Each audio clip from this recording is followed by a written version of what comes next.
La prééclampsie, cela peut arriver à toutes les femmes enceintes. Alors c'est mieux d'en connaître les signes. Comme ça, on peut prendre les bonnes décisions pour prendre soin de soi et de son bébé. Tu as eu de la prééclampsie, toi, non? Raconte-moi à quoi je dois faire attention. Il y a plusieurs signes qui peuvent alerter sur l'apparition de la prééclampsie, même si c'est différent d'une femme enceinte à l'autre. Moi, j'ai eu des gonflements au niveau du visage ou des mains. Et mes jambes ont enflé rapidement en quelques jours. Les chaussettes ou les chaussures faisaient une grosse marque. Toute l'eau qu'on retient dans ces œdèmes m'a fait prendre 3 kilos en une semaine. C'est pour ça que c'est utile de surveiller son poids dans ces moments-là. Moi, je ne savais pas qu'il valait mieux aller faire contrôler sa tension. Alors j'ai attendu. Mais après, je suis devenue essoufflée.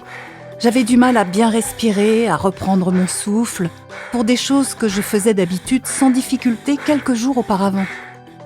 J'ai été reçue immédiatement en consultation et j'ai été adressée à la maternité tout de suite parce que ma tension était trop haute.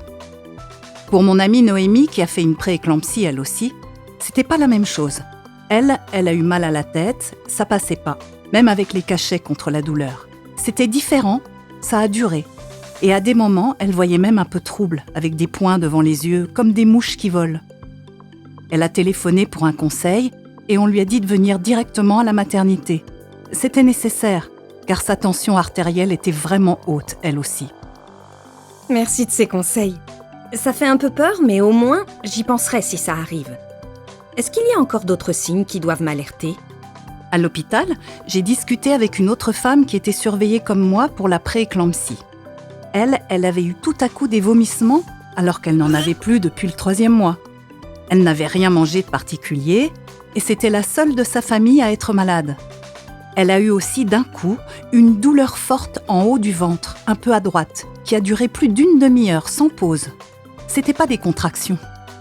Son ventre était souple et puis les contractions, ça va, ça vient. On n'a pas mal en continu. Ce n'était pas non plus des brûlures d'estomac. Ça lui faisait plutôt comme une barre sur le haut du ventre. Elle a attendu parce qu'elle pensait que c'était rien, que ça allait passer. Mais elle m'a dit que le soir, elle se sentait vraiment de plus en plus mal.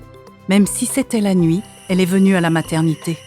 Elle a vraiment bien fait, parce que c'était de la prééclampsie pour elle aussi. Voilà, je crois que je t'ai parlé des signes les plus fréquents qui sont importants à reconnaître. Comme ça, si ça t'arrive, tu pourras réagir. Ah oui, merci. J'espère que tout va bien aller. Et maintenant, je peux participer encore plus à la surveillance de ma grossesse. C'est super.